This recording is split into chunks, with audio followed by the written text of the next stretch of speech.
A lot of you guys have been telling me, Matt, I wish I could be as tactical as you. Well, you can. Just joking, you can't.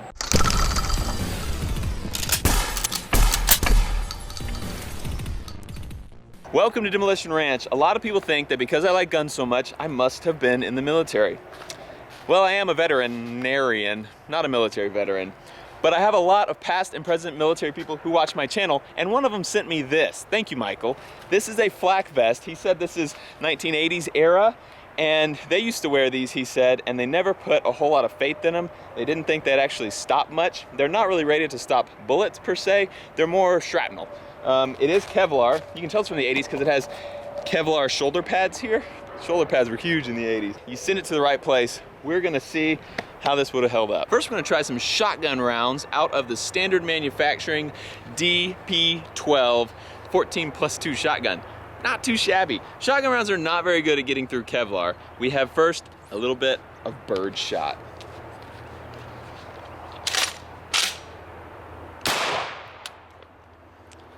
And then I have a 1 ounce slug on the other side. Slug like it hurt a little bit more. Woo! Birdshot all right here. It did stop it all.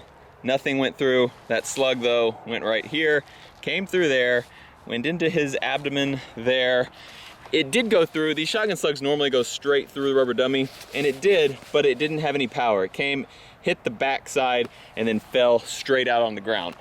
So it did slow it down a lot, but it probably still could have been fatal. So how about a common pistol cartridge, 9mm out of this canning? Totally stopped. Little bulge right there, did not come through. See the bullet right there. How about a real test with a rifle round that our boys are most likely gonna be shot at with? 7.62 by 39. The common cartridge fired out of an AK-47. We are shooting it out of this POF. And it's definitely gonna go through one layer. We'll see if it goes through both. I saw dirt fly up on the other side of it, so safe to say it went through both. Came in here, hit him in the chest, came out the back, right there, but landed in the dirt about 6 feet that way.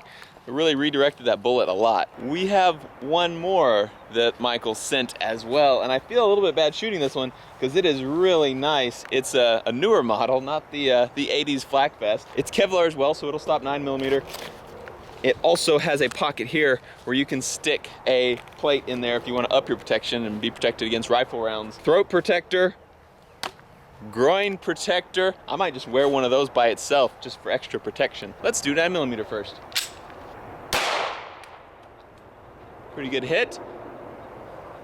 And one to the groin. Ouch! First one came in here and did not penetrate. It stopped in there. Groin shot. Did not penetrate either. I can feel the bullet still stuck in there. We're gonna go shotgun last. Not surprisingly, it went straight through. Came in here, went through there, came out there. He's dead. No reason to shoot birdshot. We know it won't go through, so I'm just gonna fire a slug at him. Came in right here. Does not look like it stopped. It definitely didn't come out the back though. Let's open them up and check out the damage. So here's the hole, but it did not come through. I can feel the bullet in there. Here is a little ring right here. That's where it smacked on his chest. Would have probably broken some ribs, left a huge bruise, but no metal went in him. I can stick my finger in here and touch hot lead right now. So the 7.62 by 39 auto rifle was the only one to pass through here. Speed is how you defeat body armor, which is why that 9mm doesn't go through this, because it's going slower. So if we back up and shoot that thing from further away, the bullet will slow down just because of wind resistance. I looked up a chart of 7.62 by 39 ballistics, and at 400 yards, the velocity is halved from where it was at the muzzle. It slows down that much. So with losing that much velocity, is there any chance this thing will stop the bullet and save Lieutenant Dan's life? There's only one way to know. Also, I have to be able to hit something at 400 yards, which I'm gonna try. I've never shot this gun at long range before, so to sight in the scope, we have a big target from Hill & Mac Gunworks. I have two targets that are shaped kind of like this, but they're 2/3 size. This is a full man-sized torso here with swinging plates. We are right over 50 yards there. And from what I've read on 7.62x39, you should sight them in to be dead on center at 50 and 200 yards.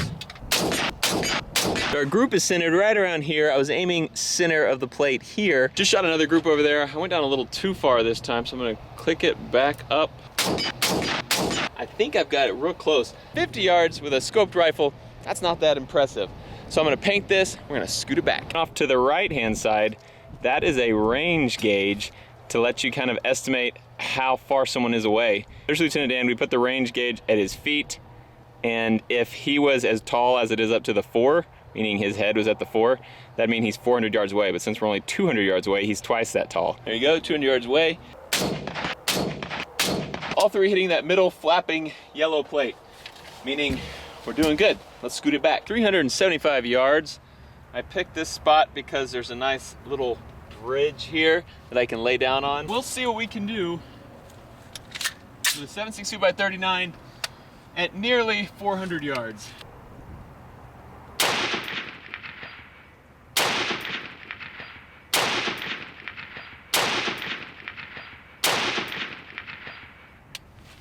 I can see a couple of those hits.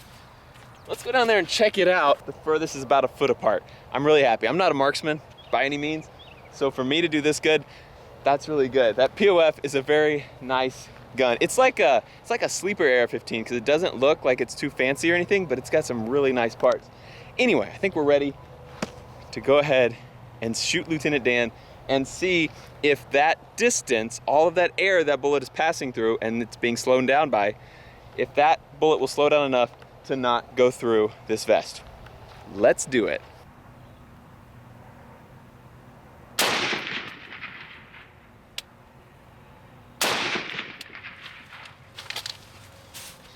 Let's go look. The speed of a 9mm at the muzzle is almost exactly the same as the speed as a 7.62x39 at 400 yards.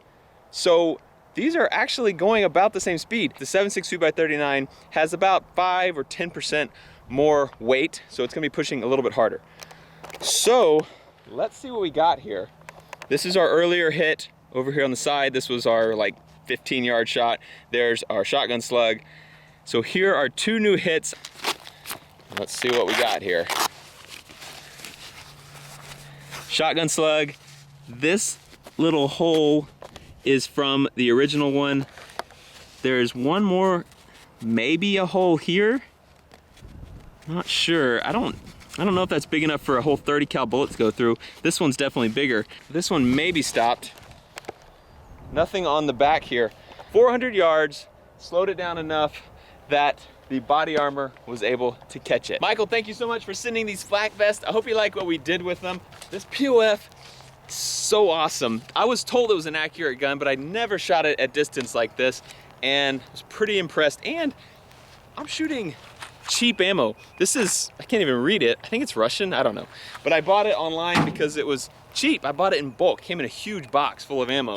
Super cheap. Imagine if you had someone who was good at long range shooting, not me, and you had nice ammo, and even if you had a long range scope. This is a 1 to 6x scope. This is made for close quarters combat, and we're shooting it out to 400 yards and hitting a man-sized target regularly, which for me is really good.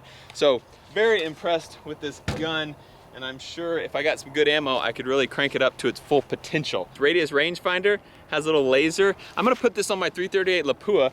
I don't really need it on this gun because this ACSS reticle on the primary arm scope has that little range estimator tool built into it. Who else do I need to plug in this video? Oh, Alex Mandel. If you ever need a canopy or a tent, you invite Alex Mandel over to your place on a rainy day, and he goes and buys a tent because he doesn't want his nice hair to get messed up, and then he has to fly back to California and he can't take his tent. Sucker. Thanks for watching Demolition Ranch. I'm glad you're here, and I will see you next time. Contact. That's a great idea. What about the quad hawk?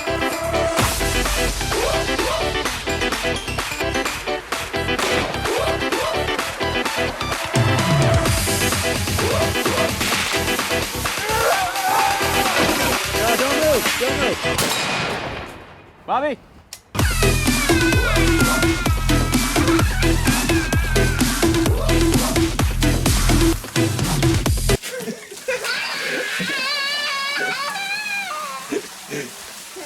I'm a doctor.